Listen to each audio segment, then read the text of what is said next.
Hey loves, welcome to the channel. If you're new here, I'm Prakeleen, and this is your go-to spot for everything self-care, confidence, and leveling up in life. So if that's your vibe, sit back, hit the subscribe button, and join our beautiful community.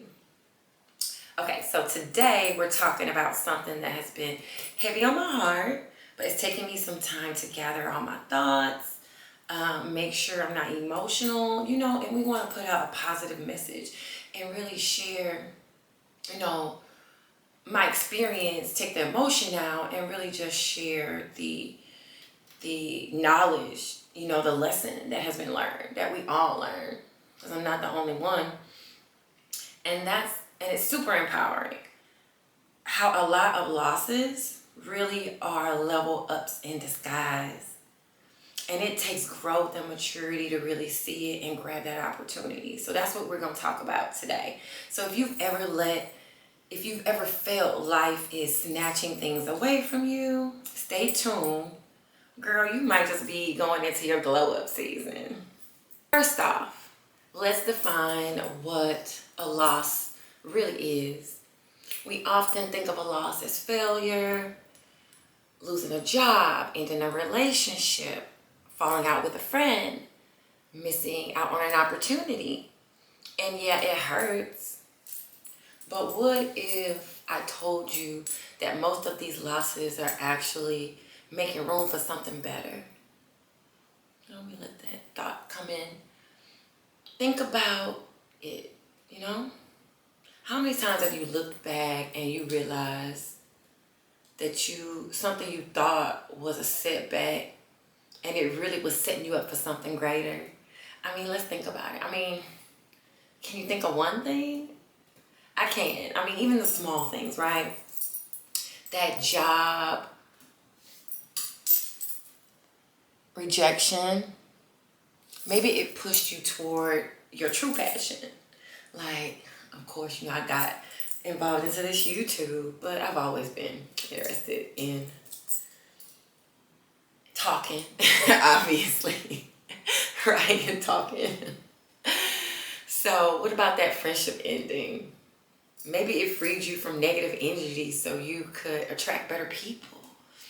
And we hold on to that so tightly, And I will never bring up names, but I think about friendships that I held on to so tight. But then I think about all the friendships I've made after that, And we don't reject what happened. We appreciate the past, but we move full forward into our future. A quick story. And mind you, I don't like to go too deep into my life. I am on YouTube, but I do like to keep some privacy. Maybe I'll grow in that as well to where I will open my life up like a book, but that's not right now. So, just a quick story over how I felt lost and now how that is turning into a level up. Let's just say hypothetically a breakup. We think that we met the love of our life and we hold on tight to that. That's it for us. That's our life. We're going to end our life with this person. You and this person have decided that we're going to grow old together, right? And then that turns into not happening. It feels like a loss and a failure at that time. But as we have time to grow and meet more people after that, we find someone that just lights up our life. And that relationship opened the door so that you know that you needed more. You know that you needed better. It lets you know that you were operating in a place that was beneath you. You were operating in a place where you had to bring yourself down, which ultimately makes you unhappy.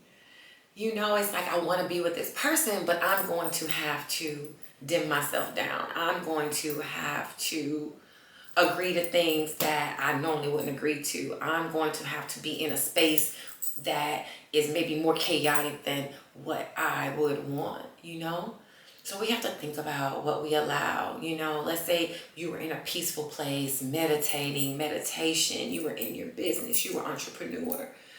And no relationship should have you go into a space where you can operate fully in that function if you were doing that before. So it all comes down to, once we go into that and we see what we've done to lower ourselves, once we come out of it and realize it and learn that lesson, we elevate higher to than we were before. If you stay aware of that. I mean, I truly believe I was in a place before this relationship where I was really independent. And by independent, I mean mentally independent, mentally thinking for myself, mentally making moves, being that driven entrepreneur. And sometimes we believe that, okay, I'm going to get into a marriage or I'm going into a relationship. I'm going to have to start compromising and giving my time to what this other person needs, what they want, what they may have going on in their life, whether it be calm or chaotic. If you really love them, you're going to give that effort. You're going to give that time. You're going to take away from what you may want to do to make sure you're fulfilling this person. And then hindsight, you look back and say, I gave up so much of who I was, the peace, the ambition, to put that ambition and energy into someone else's lane. And it's okay. It's a lesson that we learn. You know, we learn sooner or later in life. And, you know, after that lesson, we learn where to place that and how to hold our boundaries. That's what it is. So for me, it was all about learning new boundaries about myself. And not that I thought I knew them all. I didn't know all my boundaries. But I'll say after that relationship, I found myself new boundaries. I will never let go of what I have that fulfills me as a person outside of work, to give that energy, you know, to someone else. It's not fair to me. And what we do, we resent that person later. We don't even know we're building up resentment. We are building that resentment up. And at the same time, they probably didn't ask us to do those things. We need to keep those boundaries for ourselves, right? So it just goes back into those losses are level ups, especially when we weren't operating in our true nature, our true divinity, our true energy for what is going to propel us on our path. You know, because, I mean, is it a one-person path? Yeah, I'm still figuring out some stuff. So at the time, I was devastated, right? I cried. I questioned myself with this loss, you know. I thought life was playing me. But looking back, that loss was the best thing that could have happened. It forced me to focus on myself, upgrade my mindset even further than where I was before that, because I thought I had found a piece of self-actualization, a piece of self-actualization. I thought I had a little bit. I knew I wasn't all the way there, but definitely on that road of self-actualization. Nobody can do that for us. It's a one-person thing. We're going to be in relationships. We're going to be in marriages. We're going to be with people, but we still have our own individual alignment, individual pursuit, and individual happiness. We have to go into friendships, relationships, jobs, already complete, happy, you know, which is a lot, but that's that self-management, right? It's the self-management. It forced me to focus on better opportunities. And now I feel I'm thriving. I'm back to my meditations, self-care, exercising. Not that those things should ever stop, but life catches up with you. You give your energy to other places and people to see them grow and thrive and benefit. And it does hurt when those things turn into a loss, turn into not a full circle of evolution. So sis, if you're in that loss phase right now, I need you to trust the process. You are not being punished. You are being prepared. Here are some signs that your so-called loss is actually a level up in disguise. I made a few points. Let me get my phone. Okay, so here are some points that I jotted down. Level up in disguise. Here's what you're going to look for. First, You feel uncomfortable or out of place because you're growing. Now, we can feel that in a job. You start feeling uncomfortable. You can feel that in a relationship. Something just doesn't quite feel right. Or even in a friendship, you get those little sixth sense like, well, maybe we should take a minute and reevaluate where we are with each other and if we feel the same way. Certain people or situations start to fall away because they no longer align with your new energy. And you know, I heard something so great. Y'all, I read and I listen to Reverend Ike. I don't know if y'all do, but I love me some Reverend Ike. My favorite preacher. Not even alive anymore. That man is so powerful. Oh, if you all listen to Reverend Ike, then what's understood don't have to be explained.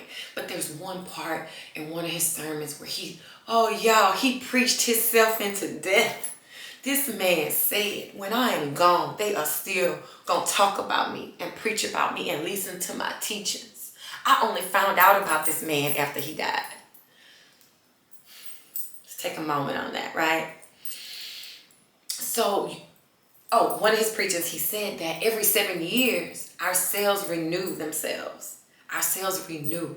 So don't feel bad that you have a new energy. You feel like a new person.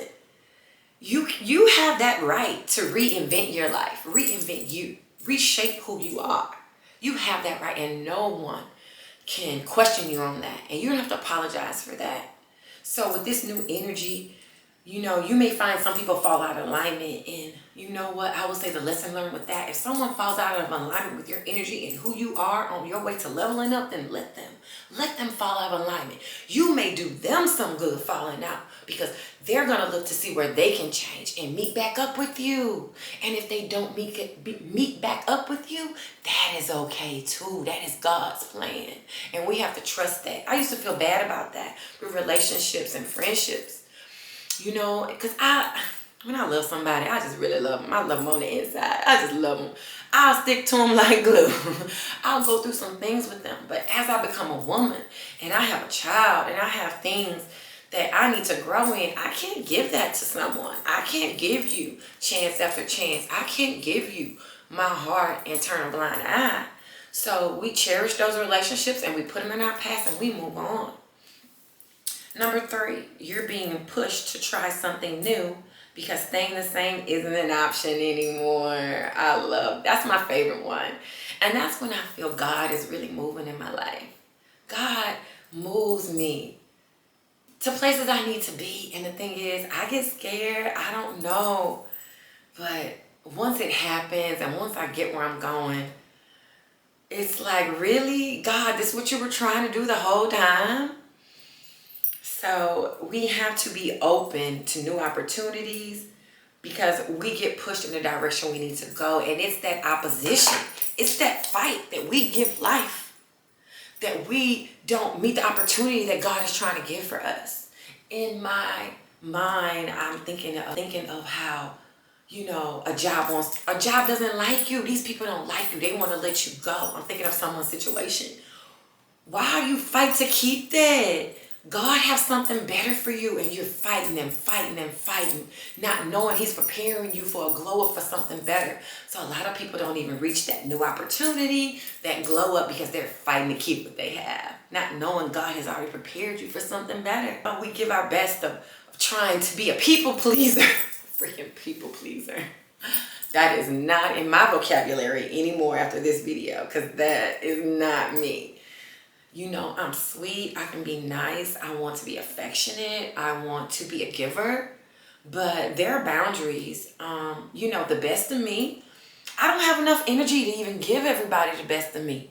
It's not enough of me, okay? So it's going to be cherry picking, okay? There's a lot of good in here, and it takes a lot to be this good. Right? Okay, so we just can't give that people-pleasing energy to everybody. I mean, hell, I can't even give it to my child. I had to bring that down. So the only people pleaser that I see is in the mirror. It's in the mirror. It's me and God. It's a one-way connection and alignment that I work on morning and night with my meditations. Okay, number 4, you start seeing little signs or opportunities that feel like divine timing. I was just talking about that in the other one. The thing is, I see people miss that, and how you can't teach them how the chaos that's over here, God don't want you over there. He's pushing you into some divine opportunity in another place. And the chaos we create, trying to hold on to things, create chaos everywhere. The chaos just goes to the people that we love. It hits other areas of our life because we're holding on to other things that don't even want us, right? Whether it be a person, a job, a friendship, whatever it is, if it's showing that that opportunity is not there for you anymore, there's no more, like, what did Nina Simone, I love that saying, we have to know how to leave the table when love is no longer being offered.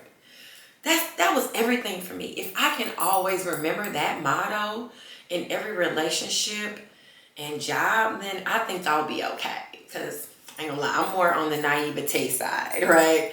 So to tell you, that's probably why I am a more closed off person. I am a more closed off person because once I open up, I'm open. Like I'm for you. So it's really easy for a predator, a manipulator, those type of people to take advantage of us.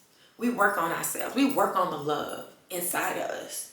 We work on God aligning within us as an individual. So it's just very hard when you have to protect yourself, right? Okay. So now we know losses can be a blessing. How do we embrace that level up? So the first thing, I made a few points. The first thing is we have to shift our mindset. And that's exactly what I had to do. With my breakup, I had to shift my mindset. My mindset was all about a unit. It was all about a group of people, making sure I kept everyone happy, making sure you keep everyone progressing to where, I hate to say, you kind of forget about yourself a little bit, not a lot. You do a little bit. So my mind shift was making sure I prioritize myself so that when I prioritize myself, then that's going to be the best for my child and, for our life, right? For our mental health, for our physical health, and for our path. So instead of asking why me, ask what is this teaching me? Yes, I love that. What is this teaching me? And it's more like every day something happens that we don't want. What is this? What is it teaching me? Okay, number 2, take care of you flows into number 1. So I shifted my mindset into really focusing on me, which goes right into number 2. You gotta take care of you to even, like my meditations. My meditations totally put me in alignment with taking care of me. And it's not in a narcissistic way. It's in a way of mental health. We have to sit down, and I'm sitting here right now on my meditation pillow. I love sitting on it when I talk to y'all. Because I feel like it's my spiritual place. It's my place where I sit and I pray. I talk to God. I talk to myself. I build myself up. I build up my self-worth. And we need that moment of stillness and peace to see, well, what's in line in my subconscious mind? What's in there? We don't know what's in our subconscious. When we're sleeping, that subconscious mind is still working. Listen to Reverend Ike. If you have never tapped into Reverend Ike, after my video, go ahead and run him a little bit. But listen to him. He is going to dive into your subconscious. He's always talking to you. And I truly believe that. And once I learned that, I began to do certain things that would work on my subconscious more than my conscious mind. I would listen to meditations at night. I got out of that when I got in a relationship because I didn't want that to seem weird. But anyway, I used to listen to nightly affirmations and meditations while I sleep so that my subconscious was getting taught. And I feel like it does work. To tell you the truth, y'all, I have not gotten back into it yet. It's something I want to get back into. I recently got a new little headset that'll help me. I can sleep in it. But I don't know. It's not easy sleeping with a head thing on. So anyway, That's that, take care of you. Whatever those things are, take care of you. For me, it's meditation, exercise, eating healthy. I'm trying to eat healthier, drinking more water. Got my tea right here, my herbal tea. So it's those things. So you iron out what are those things that you are missing in your life that help you really take care of you and align with you. Stay open to new opportunities. Absolutely. And the thing is, we may have a new opportunity with someone that, let's say we didn't vibe with them before, but we're working on ourselves. We have new energy. So what if we align with someone that we didn't used to align with before? We're a new person. We're meditating. We're working out. We may now vibe with this person. We literally just let go of friendships and relationships to level up. So we definitely want to leave room for those new opportunities. New people, new career options, all of that is on the table for us. Last but not least, and it is so important, we're going to surround ourselves with positive energy, right? And positive energy can be all kinds of things. It can be people, it can be places, and it can be things, right? So for me, positive energy is y'all. I love doing my YouTubes. I was just talking to a friend and they were like, well, it's what you love. You really like it. And I do. I love doing this. It's my creative outlet. And y'all, I'm a Pisces and I don't know how other Pisces are, but we kind of change hobbies. I don't know if you know Pisces in your life, but we change hobbies. I change the things that I love. I love herbal baths. So I used to have, a bath tea company. I haven't really gotten back into that, and that's okay. I make my bath teas for myself, and I've embraced that. I've embraced that change. I've embraced that change to lead me to YouTube to do a new opportunity. So you see that? We have to stay open to the new opportunities. And even with me doing my YouTube now, I had to grow in that. I wasn't as comfortable talking in my video to you all and editing and uploading. How are people going to think? I've had to build myself in that confidence, in that growth, in this lane. I have to build myself up night and daily with meditation's help. Helps you dig into the subconscious of feeling inferior. Because the thing is, that doesn't lie in our conscious mind. That is deeply embedded in our subconscious for things that we have been throughout our life. Why we feel inferior, why we are uncomfortable talking to people, why we would feel uncomfortable talking to the public, to the world, and we shouldn't be, right? So let go of people, habits, and thoughts that no longer serves you. And y'all, and I'm so proud of myself. I have let go of some things that I'm not really ready to share, but I'm so proud of myself. And I see the difference already. So, all right, I feel so empowered by just bringing this to y'all that it has leveled me up just by the end of this video. And I pray that you have received the same type of message from this. And please let me know in the comments, what's your story? What have you been through that I went through that? It was one of the hardest times in my life because we still have so much more living to do and we don't know what God's going to bring to us. But that propels you in a whole direction that you needed to be, and you thrived, and you're thriving through it, and you will thrive again. I love y'all. Till next one.